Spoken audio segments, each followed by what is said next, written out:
My dog started growling at the corners 3 weeks ago. At first, I ignored it. Dogs do that sometimes, right? They hear things we don't, smell things we can't. Old houses make noise. Wood shifts, pipes expand. Tiny sounds travel through walls at night and turn into something bigger in your head. That's what I told myself. But Atlas isn't the type of dog that reacts to nothing. He's calm. Too calm sometimes. A German Shepherd mix. Big chest, steady eyes.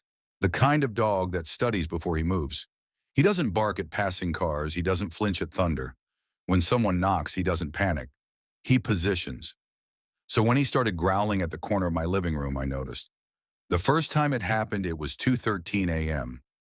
I know because the sound pulled me out of sleep, and when I reached for my phone, that was the time glowing on the screen.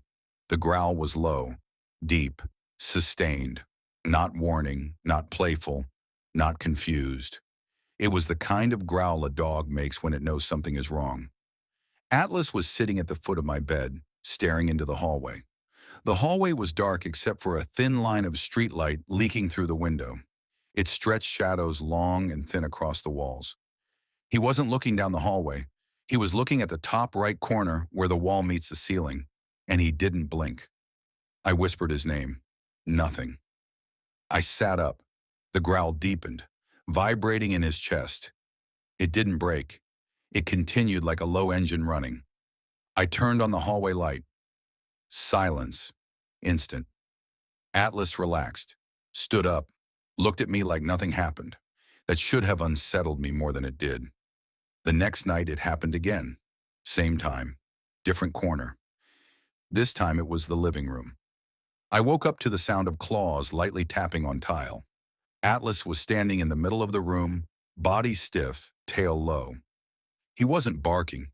He was staring at the far left corner near the ceiling and growling, slowly, backing up, not charging, not protecting, retreating.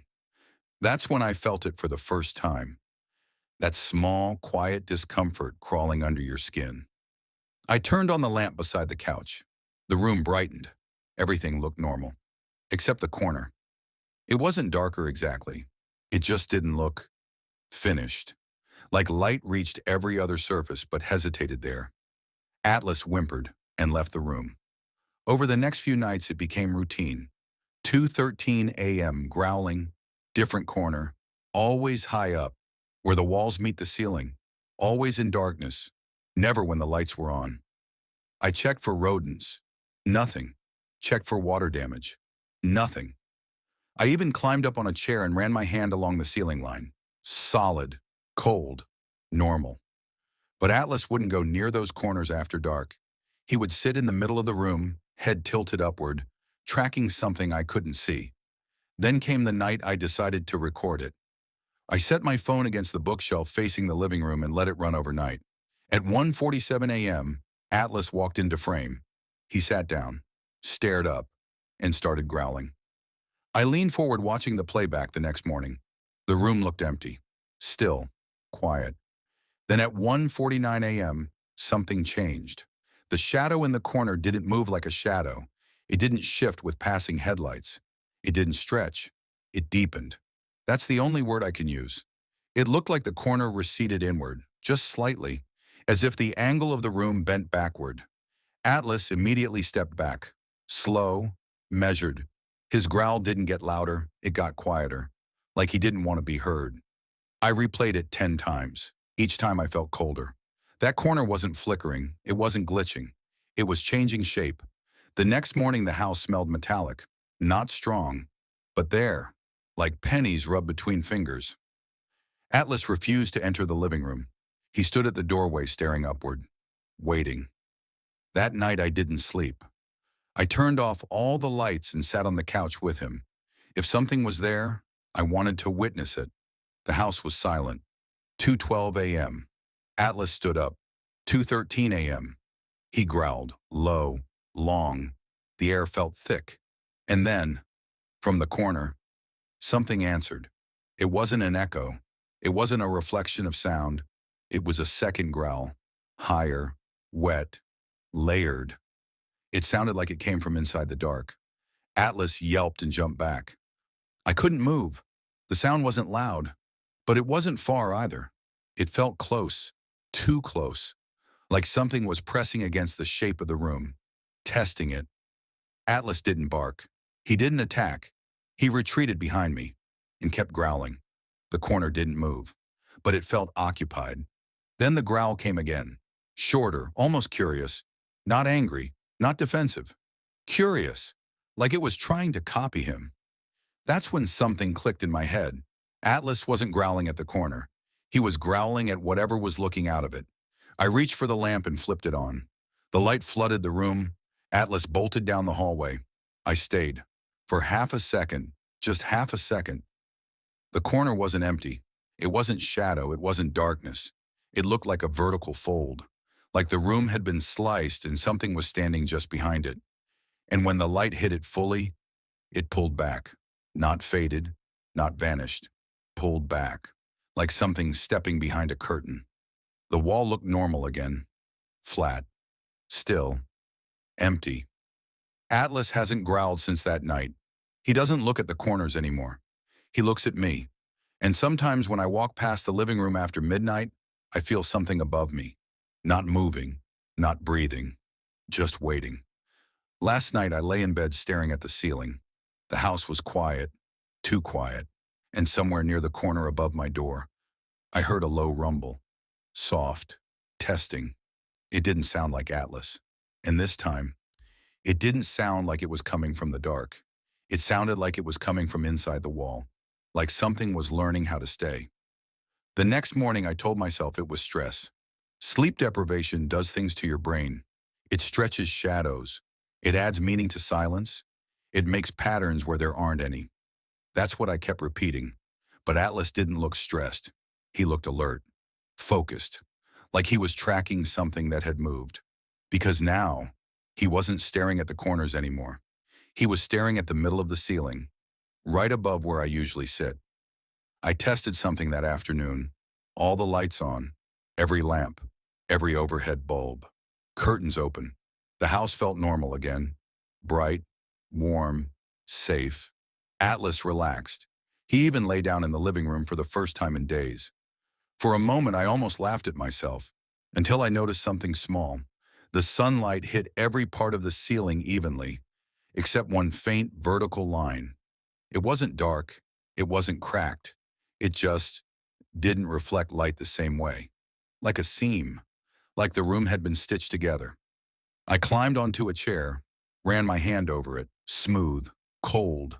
But when my fingers passed over that line, I felt pressure, not texture. Pressure, like static before a storm. I pulled my hand back fast. Atlas stood up immediately. Low growl, not loud, just enough. That night I didn't turn the lights off. I left the hallway light on, living room lamp on, kitchen light on. Atlas stayed close to me. 2:13 a.m. came and went. Nothing. 2:20. Still nothing. I started to feel ridiculous. Maybe light really was the answer. Maybe whatever my brain created needed darkness to exist. Around 3 a.m., I must have drifted off on the couch, because I woke up to silence. Complete silence. No fridge hum, no air moving, no distant car sounds, nothing. And the lights were off, all of them. The house was dark. Atlas was standing over me, not growling, not barking, just staring straight up. I followed his gaze. The seam in the ceiling wasn't faint anymore. It was open, not wide, not dramatic, just enough to see depth. And inside that depth, there was movement, slow, subtle, like something adjusting itself in a tight space. I couldn't breathe. The air felt heavy, thick, like pressure before your ears pop. Atlas let out the softest sound I've ever heard from him. Not a growl, not a whimper. More like a warning meant only for me. The seam stretched, not physically tearing, just widening without breaking, like space itself was bending. And then something slid forward. Not fully, just enough. A shape without edges, a surface without texture. It wasn't black. It wasn't shadow. It was absence. Like light didn't understand it. It hovered just inside the ceiling, watching, not with eyes, But I felt attention, focused directly on me, and then it made a sound. Not a growl this time, a low vibration, familiar, because it sounded like Atlas, almost perfectly, but slightly delayed, like it had practiced. Atlas snapped. He barked once, sharp and explosive. The shape jerked back instantly. The seam shrank. The ceiling flattened. The lights flicked on, all at once, like nothing happened. Atlas kept barking. At me. Not at the ceiling. At me. That's when the cold realization hit.